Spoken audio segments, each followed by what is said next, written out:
توبہ کے آداب۔ تمام گناہوں سے توبہ کرنا، توبہ میں جلدی کرنا، توبہ کا دروازہ بند ہونے سے پہلے یعنی موت سے پہلے اور جانب مغرب سے طلوع آفتاب سے پہلے توبہ کرنا، ہمیشہ توبہ کرتے رہنا، گناہ اور معصیت پر پشیمان ہونا، گناہ کو چھوڑ دینا، اللہ سبحانہ و تعالیٰ کے سامنے عاجزی کرنا، دوبارہ گناہ نہ کرنے کا پختہ ارادہ کرنا، ناحق لیا ہوا مال واپس لوٹانا یا صاحب حق سے معاف کروا لینا، پچھلی عبادات کی قضا کرنا اور توبہ کے بعد اعمال خیر کو شروع کر دینا۔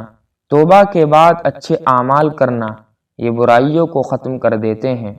جن گناہوں کی اللہ نے پردہ پوشی کی ہے ان کو ظاہر کر کے اپنے آپ کو رسوا نہ کرنا، توبہ کرنے والے گناہگار کو اس کے گناہوں پر طعنہ نہ دینا۔